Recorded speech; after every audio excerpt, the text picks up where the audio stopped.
Hello everyone, welcome back to our channel. इस video में हम करेंगे चैप्टर 9 आगम या संप्राप्ति। ठीक है, तो चलिए स्टार्ट करते हैं। सबसे पहले हम जान लेते हैं कि आगम होता क्या है या आगम का अर्थ क्या होता है। ठीक है, तो चलिए स्टार्ट करते हैं। एक उत्पादकों को अपने उत्पादन की बिक्री के एवज में जो मुद्रा की मात्रा प्राप्त होती है उसे आगम, संप्राप्ति या राजस्व कहते हैं। ठीक है, उदाहरण के लिए यदि एक फर्म 100 कुर्सी की बिक्री से 16,000 प्राप्त करती है, तब 16,000 की राशि उसके लिए क्या कहलाएगी? आगम कहलाएगी। ठीक है, तो आगम से ही प्राय एक फर्म को बाजार में वस्तु की दी गई मात्रा को बेचने से प्राप्त होने वाली राशि होती है। ठीक है, तो ये था आगम का अर्थ। और अब हम देखते हैं आगम ना 3 प्रकार के होते हैं। ठीक है, पहला होता है कुल आगम यानी TR। ठीक है, टोटल रेवेन्यू। औसत आगम का मतलब होता है एवरेज रेवेन्यू यानी AR। और तीसरा होता है सीमांत आगम यानी MR, मार्जिनल रेवेन्यू। ठीक है, तो ये 3 होते हैं। तो चलिए इनको तीनों को डिटेल में हम जानते हैं। सबसे पहले देखते हैं कुल आगम। कुल आगम क्या होता है? कुल आगम से अभिप्राय एक वस्तु की दी गई मात्रा की बिक्री से होने वाली कुल संप्राप्ति से होता है। यह फर्म की कुल आय है। कुल आगम वस्तु की बेची गई मात्रा को वस्तु की कीमत से गुना करके प्राप्त कर सकते हैं। ठीक है, तो कुल आगम कैसे निकाला जाता है? मात्रा को कीमत से गुना कर हम निकाल सकते हैं, यानी TR equal to Q multiply P। Q क्या है? मात्रा, और P क्या है? कीमत। ठीक है, तो हम इसको मल्टीप्लाई करके आराम से निकाल सकते हैं। अगला है औसत आगम। औसत आगम से अभिप्राय भेजे गए उत्पादन की प्रति इकाई संप्राप्ति से होता है। ठीक है, इसे कुल आगम को बेची गई इकाई की संख्या से भाग देकर प्राप्त किया जा सकता है। औसत आगम कैसे निकाला जाता है? कुल आगम यानी टोटल रेवेन्यू को हम मात्रा से भाग देंगे, यानी क्वांटिटी से भाग देंगे, तो हमें औसत आगम मिल जाएगा। ठीक है,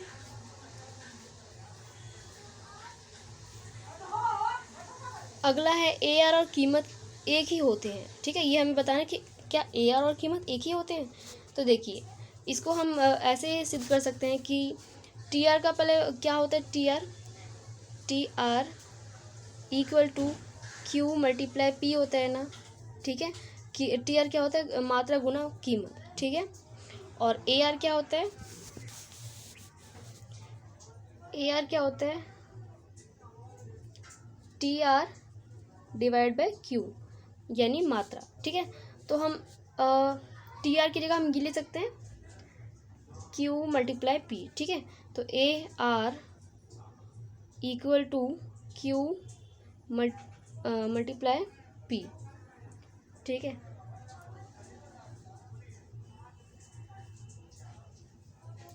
Q मल्टीप्लाई P। ठीक है, डिवाइड बाय AR का क्या था लास्ट में? नीचे क्या था? Q था। ठीक है, ये हो गया। तो ये Q से Q कैंसिल हो जाएगा, तो AR किसके बराबर होगा? AR बराबर जो यहाँ पे क्या बचा? P यानी कीमत। देखिए सिद्ध हो गया, AR कीमत के बराबर है। ठीक है, दोबारा से करके दिखाती हूँ आपको।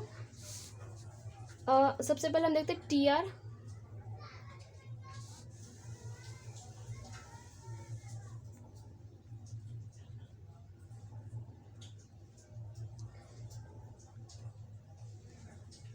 देखिए TR क्या होता है? TR कैसे निकालते हैं? क्वांटिटी को यदि हम प्राइस से मल्टीप्लाई करें तो TR आ जाएगा। ठीक है, और AR कैसे निकलता है? AR equal to TR divide by Q। ठीक है, हम TR की जगह हम Q मल्टीप्लाई P ले सकते हैं ना। तो मैं ये लिखती हूँ AR बराबर Q मल्टीप्लाई P और डिवाइड बाय नीचे क्या था? Q। ये Q से Q कट जाएगा, बचेगा क्या बचेगा? P बचेगा। तो AR बराबर P, ये हमें सिद्ध करना था, ये हमें बताना था कि क्या ये दोनों एक ही होते हैं। तो हाँ, ये एक ही होते हैं। ठीक है, देखिए AR और कीमत क्या होते हैं? एक ही होते हैं।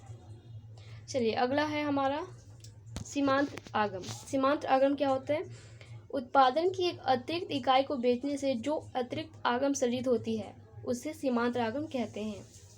यह वस्तु की अतिरिक्त इकाई को बेचने से कुल आगम में होने वाले परिवर्तन है। ठीक है, तो एम आर कैसे निकलता है, ये देखिए, M R change of T R divide by change of Q. ठीक है, एम आर कैसे निकलता है, चेंज ऑफ टी आर क्या है, टोटल रिवेन्यू यानी कुल आगम, डिवाइड बाई क्यू क्या है, मात्रा। तो इसको हम ऐसे निकाल सकते हैं। एक और इसका होता है एम आर का फॉर्मूला, देखिए, एम आर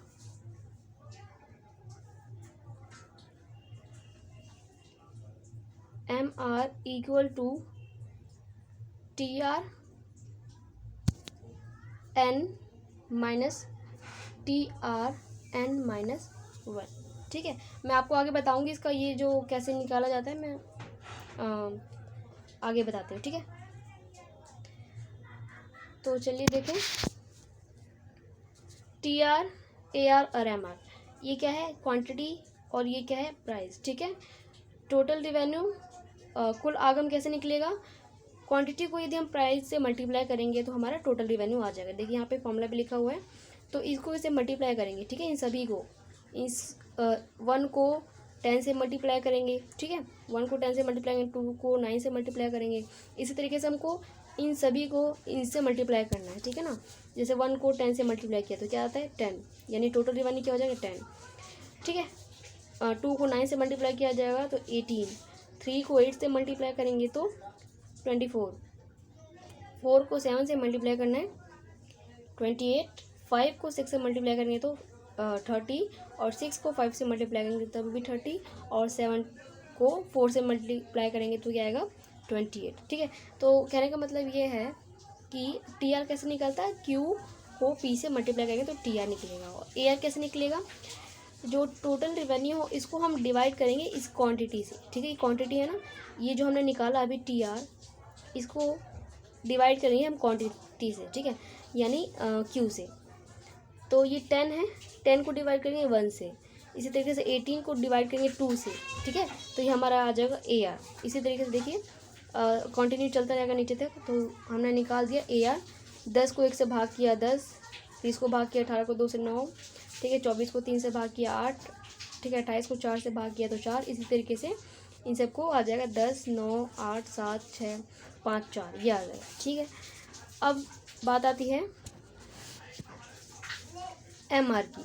ठीक है, एम आर कैसे निकलेगा, देखिए, एम आर जो है टी आर है ना, मैं बताती हूँ। ये जो पहला होता है, ठीक है, इसमें से हम 0 माइनस करेंगे तो ये आ जाएगा। ठीक है, अब उसके बाद हम ये 18 में से 10 माइनस करेंगे तो दूसरा आ जाएगा। 24 में से 18 माइनस करेंगे तो आ जाएगा 6। फिर 28 में से 24 माइनस करेंगे, 30 में से 28, 30 में से 30, और 28 में से 30 माइनस करेंगे तो हमारा आंसर आता जाएगा। ठीक है, तो बस पहले आपको ध्यान रखना कि पहले वाले में 10 में से हमें 0 माइनस करना है, तो ठीक है 10 ही आएगा। और दूसरे में कैसे करना है, ये सब को ऐसे माइनस करते जाना है। 18 में से 10 जाएगा तो कितना आएगा, 8 आएगा। ठीक है, 24 में से 18 जाएगा तो कितना आएगा, 6 आएगा। फिर 28 में से 24 को घटाएंगे 4, 30 में से 28 को घटाएंगे 2, 30 में से 30 को घटाएंगे 0, और 28 में से 30 को घटाएंगे तो घटा 2। ठीक है, अब बात आती है आगम अवधारणा के बीच संबंध। ठीक है, 2 पॉइंट है इसमें, जब कीमत स्थिर रहती है और जब उत्पादन में वृद्धि के साथ कीमत गिरती है। जब कीमत स्थिर रहती है तब क्या होता है, ऐसा पूर्ण प्रतियोगिता के अंतर्गत होता है। इस स्थिति में फर्म को उद्योग द्वारा तय की गई कीमत को स्वीकार करना पड़ता है। इसका अर्थ है कि किसी विशेष कीमत पर एक वस्तु की कोई भी मात्रा बेची जा सकती है। ठीक है, और सेकंड पॉइंट है, जब उत्पादन में वृद्धि के साथ कीमत गिरती है। ऐसा कब होता है, अपूर्ण प्रतियोगिता के अंतर्गत होता है। इस स्थिति में फर्म अपनी स्वयं की कीमत नीति का अनुसरण करती है, परंतु यह अपनी बिक्री को केवल कीमत में कमी करके ही बढ़ा सकती है। ठीक है, अगला टॉपिक है ए आर और एम आर के बीच संबंध जब कीमत स्थिर हो। ठीक है, ए आर और एम आर के बीच क्या संबंध है जब कीमत स्थिर हो। जब उत्पादन के सभी स्तर पर कीमत एक समान रहती है, तब कोई भी फर्म वस्तु की बाजार की मांग को प्रभावित करने की स्थिति में नहीं होती। एक फर्म उत्पादन की अधिक मात्रा को उसी कीमत पर बेच सकती है। इसका अर्थ है कि प्रत्येक अतिरिक्त इकाई से प्राप्त संप्राप्ति औसत आगम के बराबर होता है। ठीक है, तो इसमें क्या, इनके बीच क्या संबंध है कि प्रत्येक अतिरिक्त इकाई से प्राप्त संप्राप्ति औसत आगम के बराबर होता है। ठीक है, देखिए हम ना पहले तालिका देख लेते हैं। यहाँ पे इकाइयाँ आएगी 1 2 3 4 5 और यहाँ पे AR यानी AR यानी कीमत। ठीक है, हमने बताया था ना AR कीमत के बराबर होता है, तो कीमत AR के बराबर है, यानी जितना भी कीमत होगा उतना ही AR होगा, यानी इसमें 5 5 5 सब क्या है, कीमत या फिर AR। उसके बाद TR कैसे निकलता है, मैंने बताया था कि आपको क्वांटिटी को कीमत से मल्टीप्लाई करना होता है। क्वांटिटी यानी इकाई को कीमत से मल्टीप्लाई करेंगे तो TR आ जाएगा। जैसे 5 एकम 5 आ गया। ठीक है, और 5 दूनी क्या होता है 10, फिर 5 3 15, 5 चौक 20, 5 25। ठीक है, तो ये TR आ गया।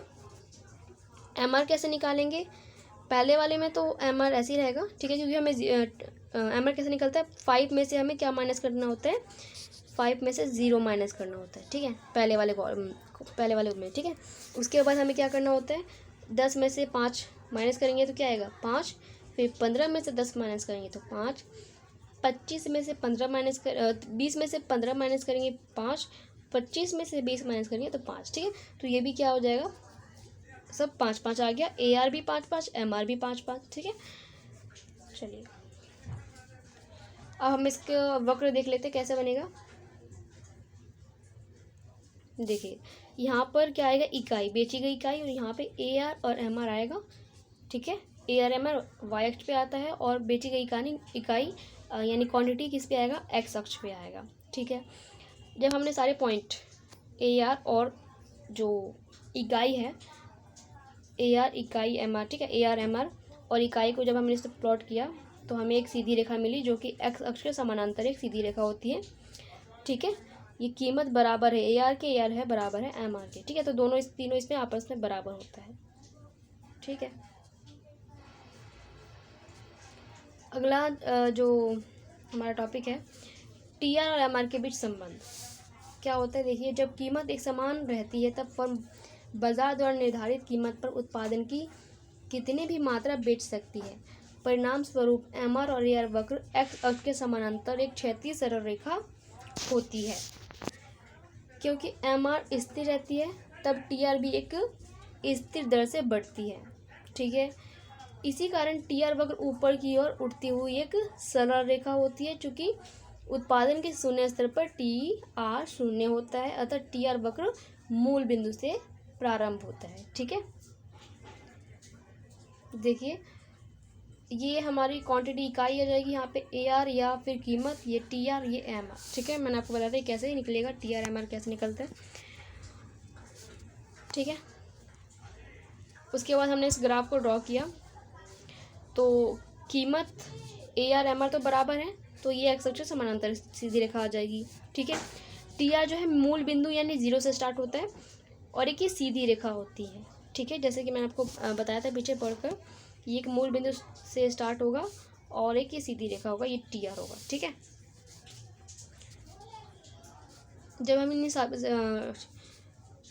इकाई और TR इन दोनों पॉइंट को लेकर हमने ग्राफ पर ड्रॉ किया तो हमें कैसा ग्राफ मिला, एक सीधी रेखा मिली जो कि ऊपर की तरफ होती हुई जा रही है ऐसे मूल बिंदु से, इसे हम TR बोलेंगे। ठीक है, मैं आपको एक बार और बता देती हूँ। देखिए, MR और AR वक्र x अक्ष के समानांतर एक क्षैतिज सरल रेखा होती है। ठीक है, MR AR x अक्ष के समानांतर होती है। क्योंकि MR स्थिर रहता है, TR भी एक स्थिर दर से बढ़ता है, इसी कारण TR वक्र ऊपर की ओर उठती हुई एक सरल रेखा होती है। क्योंकि उत्पादन के शून्य स्तर पर TR शून्य होता है, अतः TR वक्र जो है मूल बिंदु से प्रारंभ होता है ना, जैसे कि मैंने आपको बताया, आप देख सकते हैं इस ग्राफ में। ठीक है, चलिए अगला टॉपिक है TR और MR के बीच संबंध जब उत्पादन में वृद्धि से कीमत गिरती हो। ठीक है, जब केवल कीमत में कमी करके अधिक उत्पादन को बेचा जा सकता है तब हर अगली इकाई से प्राप्त आगम गिरेगी। MR एक अतिरिक्त इकाई को बेचने से कुल आगम में होने वाली वृद्धि है। अतः जब MR धनात्मक है तब TR बढ़ेगा, और जब MR ऋणात्मक है तो TR गिरेगा, और जब MR शून्य होगा तब TR अधिकतम होगा। ठीक है, ये था इसके बीच संबंध। जब उत्पादन में वृद्धि से कीमत गिरती हो तब। ठीक है, इसका जो तालिका है उसको देख लेते हैं। यहाँ पे आएगा क्वांटिटी यानी इकाई, AR, TR और MR। ठीक है, उसके बाद हम इसका वक्र को ड्रॉ कर लेते हैं। वक्र कैसा बनेगा, ये देखिए, यहाँ TR और MR के बीच संबंध जब उत्पादन में वृद्धि से कीमत गिरती है। ठीक है, तो यहाँ पे y अक्ष पे क्या आएगा, TR और MR। ठीक है, और x अक्ष पे क्या आएगा, इकाई आएगी, बेची गई इकाई। फिर हमने सभी पॉइंट को ड्रॉ कर लिया। TR और इकाई जो 2 पॉइंट थे, उसको हमने ड्रॉ कर लिया, तो हमें एक ग्राफ मिला जो कि इस तरीके से बनेगा, और ये जो होगा ये TR होगा। ठीक है, और हमने MR और इकाई को लेकर जब हमने ग्राफ बनाया तो हमारा वक्र कुछ इस तरीके से बनेगा, जो कि ये वक्र होगा MR। ठीक है, दोनों को साथ साथ हमने ड्रॉ किया, और A बिंदु से इसको B बिंदु से हमने मिला दिया। ठीक है, तो देखिए इसमें ना क्या होगा, जब MR धनात्मक रहता है तो TR बढ़ता है, जब TR बढ़ता है MR धनात्मक रहता है। ठीक है, जब MR धनात्मक रहता है, देखिए ये MR यहाँ से यहाँ तक ये धनात्मक है, तो TR क्या हो रहा है, बढ़ रहा है। ठीक है, बढ़ रहा है बिंदु A तक, और ये बिंदु B तक ये धनात्मक है। ठीक है, जब MR धनात्मक हो तो TR बढ़ेगा। दूसरे में क्या है, जब MR शून्य होता है इस वाले बिंदु पर, ठीक है, बिंदु B पर, तब TR अधिकतम होता है, बिंदु A पर अधिकतम होता है। ठीक है, तीसरे पॉइंट में क्या है, जब MR ऋणात्मक होता है, ये देखिए यहाँ ऋणात्मक होता है, तब TR गिरने लगता है। ठीक है, TR जो है गिरने लगता है जब MR ऋणात्मक होता है। ठीक है, अब हम देखते हैं समस्तर बिंदु। समस्तर बिंदु क्या होता है, समस्तर बिंदु वह बिंदु होता है जहाँ कुल आगम कुल लागत के बराबर होती है। समस्तर बिंदु होता है। ठीक है, समस्तर बिंदु पर फर्म अपनी संपूर्ण लागत को वहन करने में समर्थ होता है। समस्तर बिंदु वह बिंदु होता है जहाँ पर कुल आगम कुल लागत के बराबर होता है। कुल आगम मतलब टोटल रेवेन्यू बराबर है टोटल कॉस्ट के। ठीक है, ये होता है समस्तर बिंदु, जब ये दोनों बराबर होता है, TR और TC बराबर होता है। ठीक है, देखिए इसका ग्राफ कैसे बनेगा, ये है इसका ग्राफ। यहाँ पे उत्पादन इकाई में आएगा, यहाँ लागत और आगम आएगा। ठीक है, और समस्तर बिंदु देखिए बिंदु E है ना, इस पर क्या होगा, समस्तर बिंदु होगा जहाँ पर TR TC के बराबर होगा। ठीक है, E बिंदु क्या है, समस्तर बिंदु। देखिए जैसा कि चित्र में दिखाया गया है, E समस्तर बिंदु है क्योंकि इस बिंदु पर TR TC के बराबर है। दूसरा बिंदु E सामान्य लाभ की स्थिति में है। ठीक है, E से नीचे कोई भी बिंदु असामान्य लाभ को दर्शाता है। तो इस वीडियो में इतना है। ठीक है, मिलते हैं नेक्स्ट वीडियो में। अच्छा, एक और टॉपिक रह गया हमारा, उत्पादन बंद बिंदु क्या होता है। देखिए, उत्पादन बंद बिंदु उस स्थिति को बताता है जब एक फर्म केवल अपनी परिवर्ती लागतों को उठाने में समर्थ होती है। अन्य शब्द में यह वह स्थिति होती है जब वस्तु को बेचने से प्राप्त कुल आगम यानी TR उत्पादन की कुल परिवर्ती लागत यानी TVC के ठीक बराबर होता है। यानी TR बराबर है TVC के, तब क्या होगा, उत्पादन बंद बिंदु। ठीक है, तो बस इस वीडियो में इतना ही, मिलते हैं नेक्स्ट वीडियो में। ठीक है।